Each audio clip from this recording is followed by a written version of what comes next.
Shalom, shalom, shalom, shalom. Shalom à la famille, shalom à la diaspora, shalom à ceux-là qu'on appelle communément les Noirs ou les Nègres, les Latinos, les Indiens natifs. Shalom à tout un chacun de vous. Au nom de l'Éternel, nous disons shalom à tout le monde. Shalom. Ok. Je viens. Shalom. Ok. Shalom. Nous allons toucher la communauté. Shalom. First and foremost, nous disons, premièrement, gloire, amen, hallelujah, à l'Éternel Yahweh, le Dieu de nos aïeux, le Dieu d'Abraham, d'Isaac et de Jacob, le Dieu vivant, le Dieu des vivants, lui qui règne pour les siècles des siècles, amen, à travers son fils Yahushua Mashiach. Nous disons shalom à tout le monde, shalom à la diaspora, toujours bonne et heureuse année à tout un chacun de vous. Et nous sommes dans le printemps déjà, il y a 3 jours, ok, nous sommes dans la 3e journée, si j'ai bonne mémoire, si je suis, comment on dit, en dehors du calendrier, rappelez-les-moi, chers frères et sœurs, shalom à tout le monde, shalom, hein, bénédiction à tous les frères israélites, à tous les frères et sœurs, ceux-là qui sont en ligne, ceux-là qui suivent. Si vous ne l'avez pas encore fait, nous vous invitons à aller sur notre YouTube. Il faut vous souscrire, inscrivez-vous sur notre YouTube, souscrivez. Notre channel, c'est le 12 TOIUC, ok, sur YouTube. Ou vous allez sur Google, vous mettez là-dessus 12 TOUIC et ça va vous montrer notre channel et les plateformes que nous utilisons pour pouvoir édifier et partager la parole de l'Éternel. Shalom à tout le monde. Shalom. Sans plus tarder, je viens de faire une édification live sur YouTube, ok, concernant comment se dit, concernant la signification du Pessah, concernant la signification du Pessah. Donc, à ceux-là qui ne le savent pas, pour comprendre cette leçon que je vais faire, il va falloir que vous regardiez la vidéo, la leçon précédente que j'ai faite. Je vais essayer de les poster l'un après l'autre dans mes groupes et je vais reposter ça sur Facebook d'une autre manière, sur YouTube, etc. entre demain et jeudi pour permettre à tout le monde. Maintenant, s'il y a un frère qui ne peut pas, vous pouvez vous associer à 2 ou à 3, acheter quelques mots pour l'Internet et vous regardez, vous prenez note. C'est important pour pouvoir édifier d'autres frères et sœurs. Ok?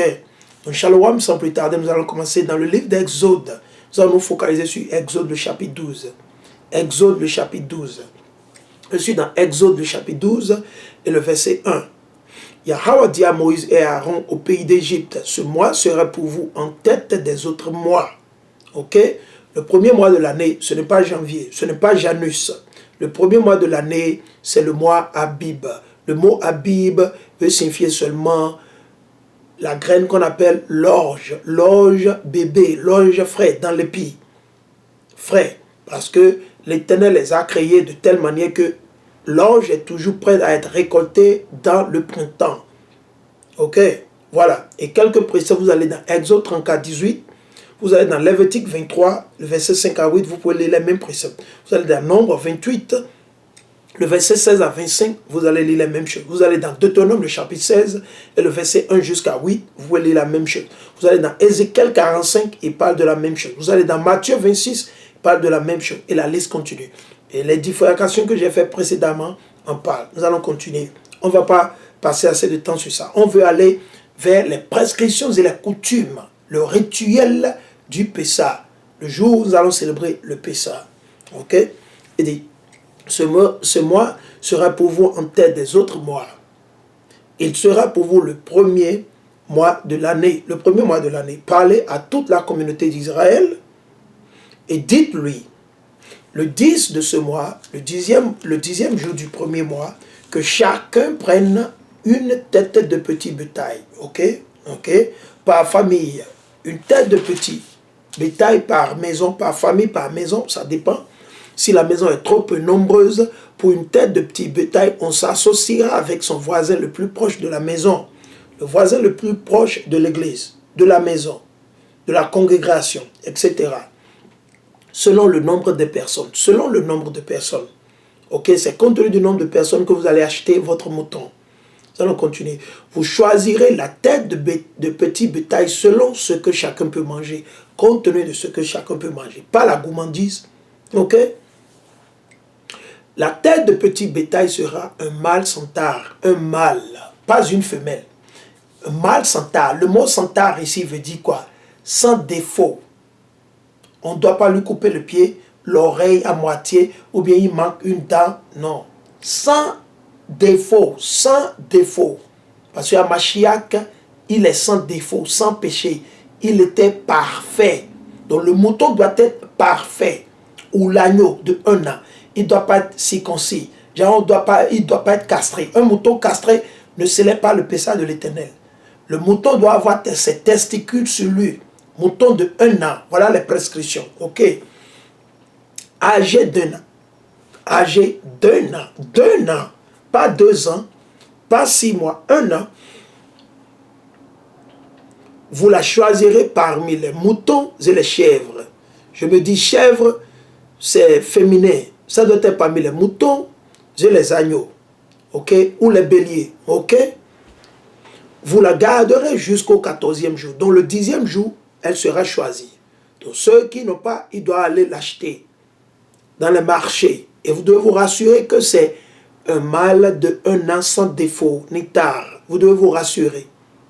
Vous devez observer tous les moutons quand vous allez au marché. Vous observez tous les moutons, tous les brebis qui sont là. Et vous demandez à ceux qui les vendent, où sont les moutons de 1 an? Montrez-nous les moutons de 1 an, les brebis de 1 an. Ok? Vous priez là-dessus. Avant que vous n'allez, vous devez prier et demander à Dieu.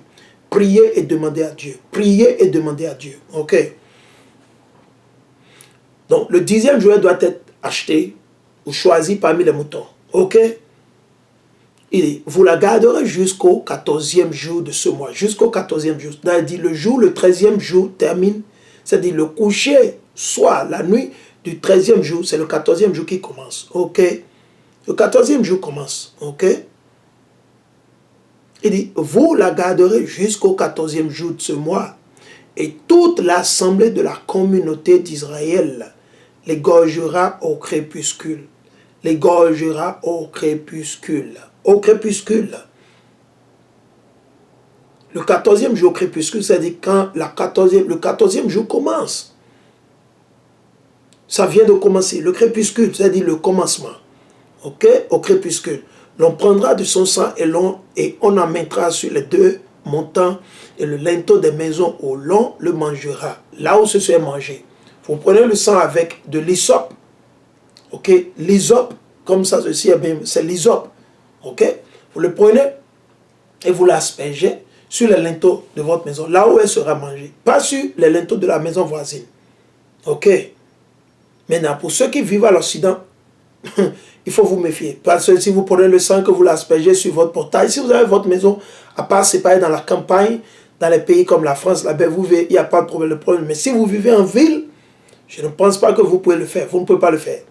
À moins que vous allez peut-être vers les parcs publics, vous allez là-bas et vous faites une tente, vous y restez pour célébrer. Là, c'est autre chose. Ok? Il dit, on en prendra son sang et on en mettra sur les 2 montants et le linteau des maisons où l'on le mangera. Cette nuit-là, on mangera la chair rôtie au feu. La chair doit être rôtie, pas frite, pas bouillie, rôtie au feu. Rien qu'avec quoi? Du sel. Vous passez du sel sur tout le corps. Ok? Du sel, rien que du sel. Le sel. Ok? Ok? Donc, on continue. Il dit, cette nuit-là, on mangera la chair rôtie au feu. Donc, vous aurez besoin du bois ou c'est le charbon. Du bois ou le charbon. Ok?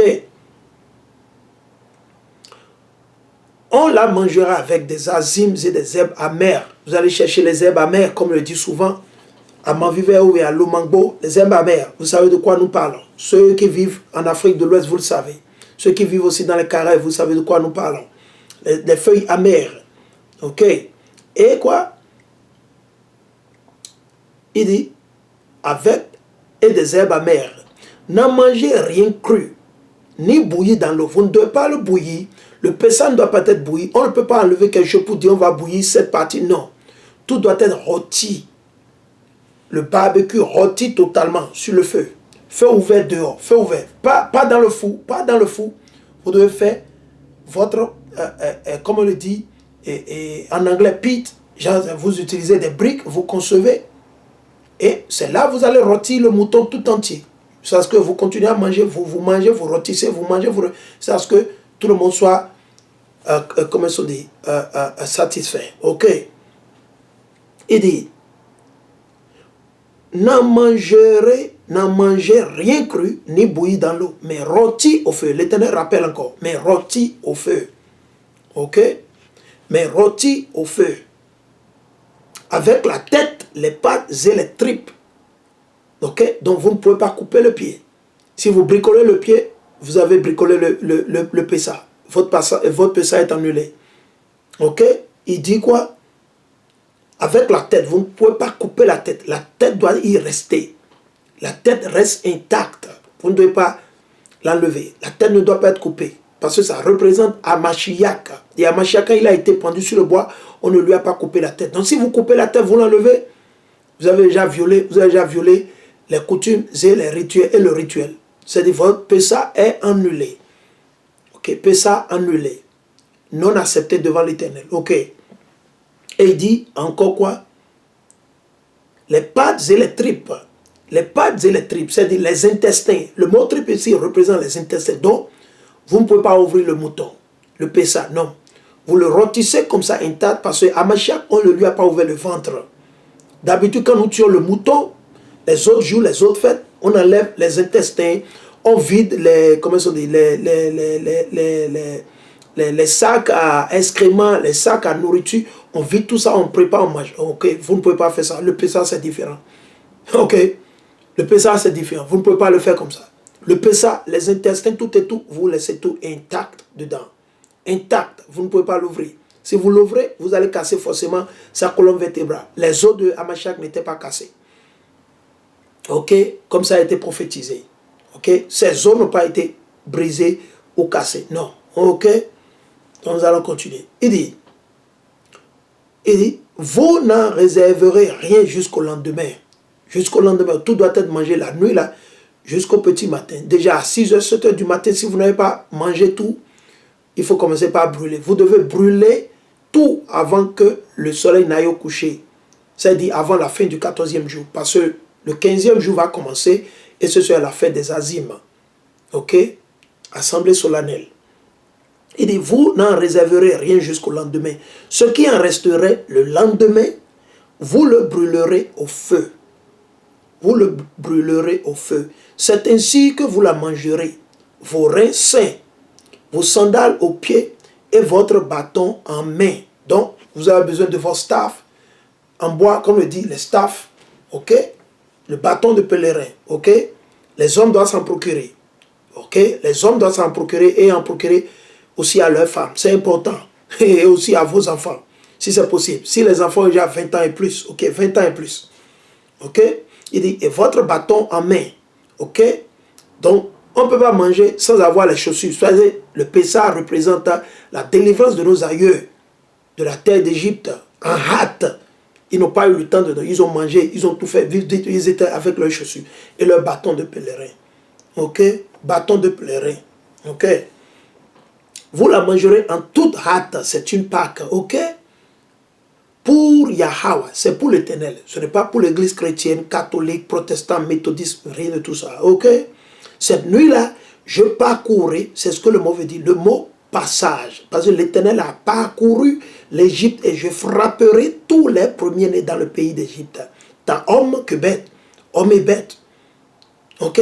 Et tous les dieux d'Égypte, tous les idoles. Je ferai justice, moi, Yahweh, qui l'Éternel. Le sang sera pour vous un signe sur les maisons où vous vous tenez. En voyant ce signe, je passerai outre et vous échapperez au fléau destructeur. Les anges que l'Éternel a envoyés et qui va envoyer maintenant dans les jours à venir. Lorsque je frapperai le pays d'Égypte ce jour-là, vous en ferez mémoire. C'est une mémoire. Donc on va célébrer ça toutes les années. Et vous le fêterez comme une fête pour Yahweh. Pour qui Yahweh? Il n'a pas dit pour le pasteur, pour le prêtre, non. Dans vos générations, vous la fêterez. C'est un décret perpétuel. C'est une loi perpétuelle. C'est un commandement perpétuel. C'est pour l'éternité. Amen, alléluia. C'est ce que l'Éternel a dit. Ok? Le verset 15. Pendant 7 jours, vous mangerez des azimes. Ok? Dès le premier jour, vous ferez disparaître le levain de vos maisons, car quiconque, homme ou femme, enfant ou bébé, quiconque du premier au 7e jour mangera du pain levé. Vous pouvez manger les pâtés, les pains levés, ce qui a de levure. Vous voulez boire la bière, parce que je vous ai déjà dit, vous ne pouvez pas boire la bière, à compter à partir du 14 jusqu'au 21, jusqu'au 22. À moins que vous êtes là et vous savez où vous êtes sûr que la bière vous dit qu'il n'y a pas de levure dedans. Si c'est dit, c'est écrit qu'ils ont utilisé juste le maïs, comment ils ont dit, le mil, ou bien c'est le sorgho, ou bien c'est l'orge, ils ont utilisé pour faire, vous pouvez le boire. Maintenant, si ce n'est pas dit, les ingrédients ne sont pas cités là, chers frères et sœurs, je vous dis, éloignez-vous. Dès le premier jour, vous ferez disparaître le levain de vos maisons, car quiconque du premier au 7e jour mangera du pain levé, celui-là sera retranché d'Israël. Vous serez retranché, vous serez tué. Vous allez faire partie des 2 tiers. Ok? Le premier jour, vous aurez une sainte assemblée. Le premier jour de la fête des Azimes, c'est-à-dire le 15. Le 15. Ok? Sainte assemblée. On n'y fera aucun ouvrage. Pas de travail, pas de marché, pas de visite à son oncle, à sa grand-mère, à sa maman, à son papa. Non. On n'y fera aucun ouvrage. Vous préparerez seulement ce que chacun doit manger. C'est la seule chose que nous sommes censés faire. Pas plus ni moins. Vous observerez la fête des Azimes, car c'est en ce jour-là que j'ai fait sortir vos armées du pays d'Égypte. Vous observerez ce jour-là dans vos générations. Dans nos générations. Ok? C'est un décret perpétuel. L'Éternel répète encore. Parce que nous sommes une nation rebelle, non-croyant, pécheresse. Le premier mois, le soir du 14e jour, vous mangerez des azimes jusqu'au soir du 21e jour. Ok? Jusqu'au soir du 21e jour. Ok? À partir du 14 jusqu'au 21e jour. Ok? Tout à fait le coucher du 21e jour. Ce qui fera quoi? La veille ou le début du 22e jour. Ok? Donc c'est jusqu'au 22e jour, comme je le dis. Jusqu'au 22e jour. Ok? Pendant 7 jours, il ne se trouvera pas de levain dans vos maisons. Ok? Car quiconque mangera du pain levé sera retranché de la communauté d'Israël. L'Éternel le répète toujours. Qu'il soit étranger ou né dans le pays, vous ne mangerez pas de pain levé en tout lieu où vous habiterez. Ok? Vous mangerez des azimes. Vous mangerez des azimes. Des pains sans levain. Ok? Le verset 21. Moïse convoqua tous les anciens d'Israël et leur dit, allez, vous procurez du petit bétail pour vos familles et immolez la Pâque. C'était en Égypte. Ok? Puis vous prendrez un bouquet d'hysope, ok? Vous le tremperez dans le sang qui est dans le bassin et vous toucherez le linteau et les 2 montants avec le sang qui est dans le bassin. Ok? Quant à vous, que personne ne franchisse la porte de sa maison jusqu'au matin. Donc le jour où on va immoler le Pessah, vous ne devez pas sortir de l'endroit là où le Pessah a été immolé. Vous ne devez pas sortir, vous devez rester là. Vous devez rester là jusqu'au lendemain. Il n'y a pas que oh, j'irai voir mes enfants, j'irai voir si ils ont fait... Non. Vous restez dans la maison, vous ne sortez pas. Je vais relire. Il dit, quant à vous, que personne ne franchisse la porte de sa maison jusqu'au matin. Ok? Lorsque Yahweh traversera l'Égypte pour la frapper, la même chose va se passer au Bénin, au Togo, en France, aux États-Unis, dans les Caraïbes, en Italie, en Allemagne. La même chose. La même chose.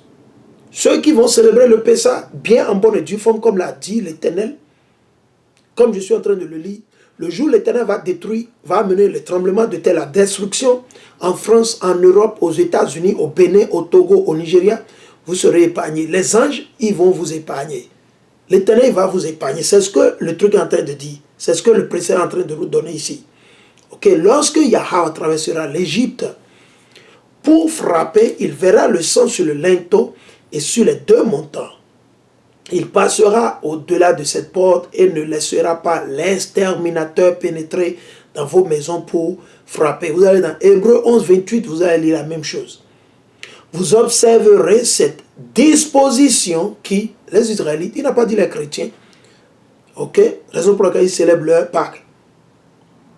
Vous observerez cette disposition comme un décret pour toi et tes fils, vous avez vu, pour nous et pour vos enfants, pour vous et pour vos enfants. Et tes fils, à perpétuité. À perpétuité veut dire pour l'éternité. Quand vous serez entrés dans la terre que Yahweh vous donnera, comme il a dit, vous observerez ce rite. Dans n'importe où on vit, on doit observer ce rite. Et quand vos fils vous diront, vous qui avez des enfants, quand ils vont vous demander, mais papa ou maman, pourquoi nous célébrons, c'est quoi? Ça veut dire, le Pessah, c'est quoi? Et quand vos fils vous diront, que signifie pour vous ce rite? Vous leur direz, c'est le sacrifice de la Pâque, du Pessah pour Yahweh, qui a passé au-delà des maisons des Israélites en Égypte. Passé au-delà des maisons des Israélites en Égypte, lorsqu'il frappait l'Égypte, mais épargnait nos maisons. Ok, donc c'est important. Si vous voulez que votre famille, vos enfants soient épargnés, vous devez forcément leur enseigner le Pessah. Il faut leur dire ce que ça veut dire, la signification. Le peuple alors s'agenouilla et se prosterna. Les Israélites s'en allaient et firent ce que Yahweh avait ordonné à Moïse et à Aaron. Au milieu de la nuit, Yahweh frappa tous les premiers-nés dans le pays d'Égypte, aussi bien le premier-né de Pharaon qui devait s'asseoir sur son trône, que le premier-né du captif dans la prison et tous les premiers-nés du bétail, dont l'Éternel a tué tout. Okay? Et il a tué des millions, des milliers. Vous allez dans le livre de la sagesse de Salomon, le chapitre 18, c'est bien détaillé là. Ok, la sagesse. Je vais voir si je peux le prendre vite et le lire. Ok, on voit si on peut le prendre et le lire. Ok, on voit. Beaucoup ne le savent pas. Ok, on va vous le montrer. Je vais vous le montrer à travers. Ok. Alors dans la sagesse de Salomon, la sagesse de Salomon, ok. Sagesse de Salomon, je veux le chapitre 18. Je vais partir dans le chapitre 18. Ok. Sagesse de Salomon 18. Ok. Ok. Sagesse de Salomon, le livre de la sagesse, le chapitre 18, on va lire à partir du verset 5. Comme ils avaient résolu de tuer les petits enfants des saints, ils voulaient tuer nos aïeux, comme les Édomites le font aujourd'hui, comme vos maîtres colons le font aujourd'hui. Avec quoi? Les vaccinations, les vaccins, les virus, les maladies qu'ils créent dans les laboratoires, qu'ils amènent en Afrique, qu'ils amènent dans les Caraïbes, sur le continent américain, c'est la même chose, il n'y a rien de nouveau sur le soleil. Ok? Il n'y a rien de nouveau sur le soleil. Il dit, comme ils avaient résolu de tuer les petits enfants des saints, les saints ce sont les Israélites. Ok? Psaume 50. Psaume 50 et le verset 5 jusqu'à 6. Ok? Et que des enfants exposés, un seul avait été sauvé. Ok? Tu leur enlevas pour les châtier la multitude de leurs enfants. Qui les a tués? La multitude de leurs enfants? L'Éternel. Multitude. Est-ce que vous pouvez compter? Du multitude. Multitude. Ok? Ok? Nous allons continuer. Et tu les fais périr tous dans l'eau impétueuse, dans l'océan, la mer Rouge. Les Égyptiens, cette nuit-là, la nuit du Pessah, à l'avance connue de nos pères, pour que, sachant d'une manière sûre à quel serment ils avaient cru, ils aient bon courage. Ton peuple attendit, et le salut des justes et la perte des ennemis. Le salut des justes, à cause du sang qui a été mis sur les linteaux, Parce que le pardon du péché, ça vient toujours à travers le sang. Ok? Il n'y a pas de pardon de péché sans qu'il y ait versement de sang. Ok? Et c'est nous qui avons reçu le salut. Le salut appartient à la maison d'Israël. Et la perte à nos ennemis, ceux-là qui sont des autres nations.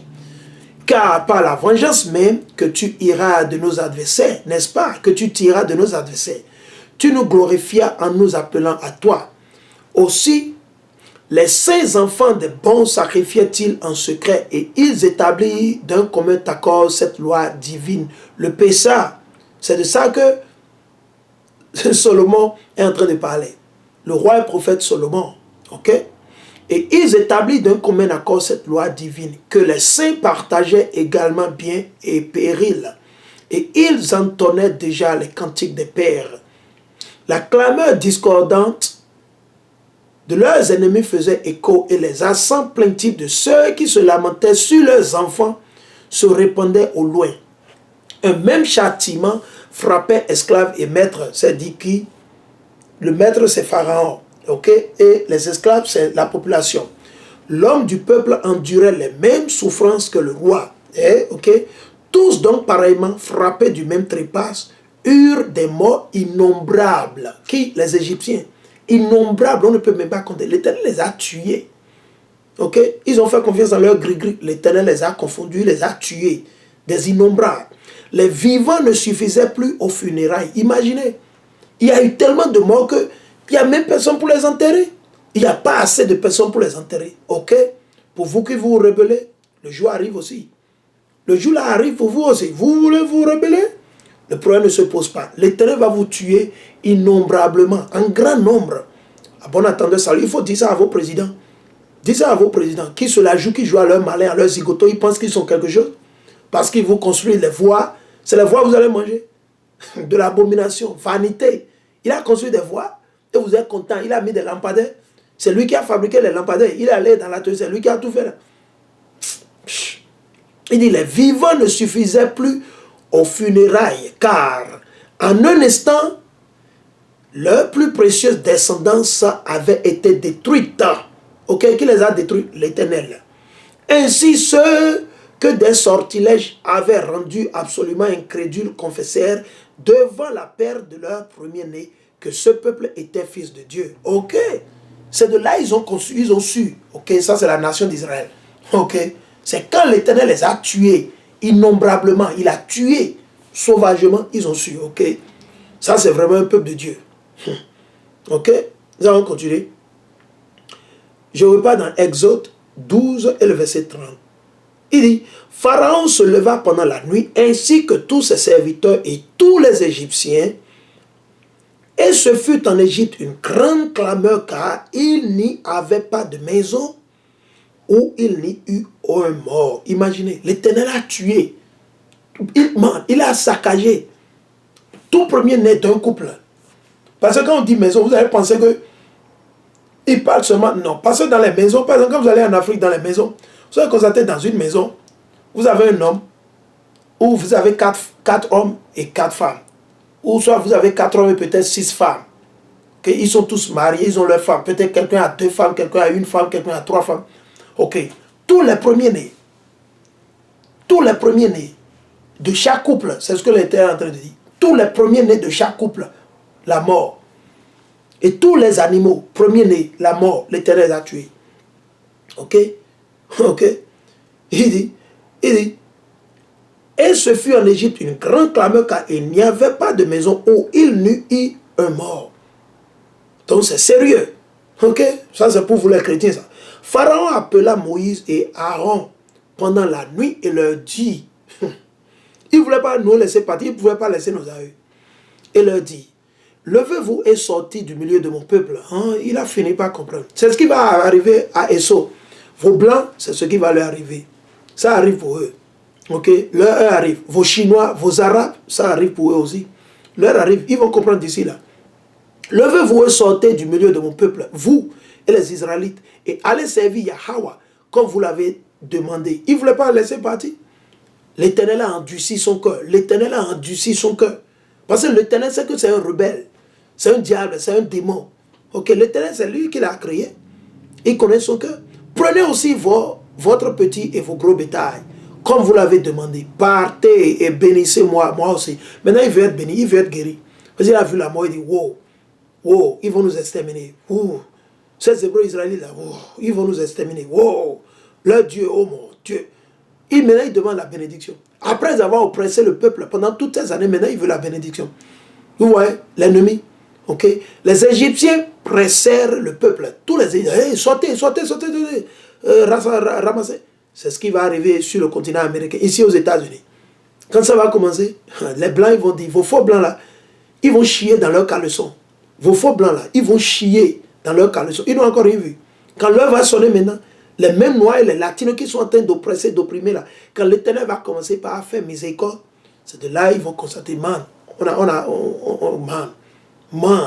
on a cherché les meilleurs problèmes. C'est déjà trop tard. Ok? Parce que c'est Babylone. Babylone, c'est Babylone. Pas de repentance pour Babylone.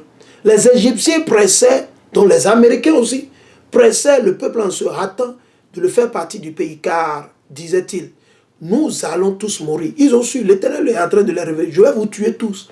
Vous allez tous mourir. Si mes enfants ne sortent pas de cette captivité, je vais vous tuer tous. Ils ont compris ça. Il dit, nous allons tous mourir. Le peuple emporta sa pâte avant qu'elle n'eût levé. Raison pour laquelle on va manger quoi? Les azimes, pain sans levain. Ces ruches serrées dans les manteaux sur les épaules. Spoliation des Égyptiens. On va faire ça. Nous allons encore le faire contre vous les Blancs. Contre vos faux Blancs là. Vos faux Blancs. Contre ces Arabes, ces Chinois, ceux-là qui nous ont pris comme esclaves. Ok. Vous serez spoliés aussi. L'Éternel, il va nous utiliser aussi pour vous spolier. Les Israélites firent ce qu'avait dit Moïse et demandaient aux Égyptiens des objets d'argent, des objets d'or et des vêtements. Ok? Les meilleurs Gucci que vous avez, on va prendre tout ça. Ok? Yahweh fit que le peuple trouva grâce aux yeux des Égyptiens qui leur prêtaient. C'est l'Éternel qui a fait ça. Dans le jour-là, on va prendre tout ce que vous avez, les diamants que vous avez cachés, vous les faux blancs là, les Édomites, vous les Arabes, les Chinois, les faux, les diamants, les trucs que vous avez cachés, les pieds, tout, on va prendre tout ça. Qui leur prêtèrent. Ils dépouillaient ainsi les Égyptiens. Vous serez dépouillés. Esso sera dépouillé au jour J. Le jour de l'Éternel, Esso sera dépouillé. Ok? Le verset 37. Les Israélites partirent de Ramsès en direction de Sukkot, au nombre de près de 600 000 hommes de pied. Rien que les hommes, sans compter leur famille. Rien que les hommes adultes. Ok? Une foule mêlée monta avec eux, ainsi que du petit et du gros bétail, formant d'immenses troupeaux. Ils firent cuire la pâte qu'ils avaient emportée d'Égypte en galettes non levées, en pain non levé, pas de levure, car la pâte n'était pas levée. Chassés d'Égypte, ils n'avaient pu s'attarder ni se préparer des provisions de route. Ok? Raison pour laquelle on doit manger les azimes. On doit s'habituer à manger les azimes pendant 7 jours. Parce que vous avez vu quoi? Ils n'avaient pu s'attarder ni se préparer des provisions de route. Parce que s'ils avaient les provisions, ils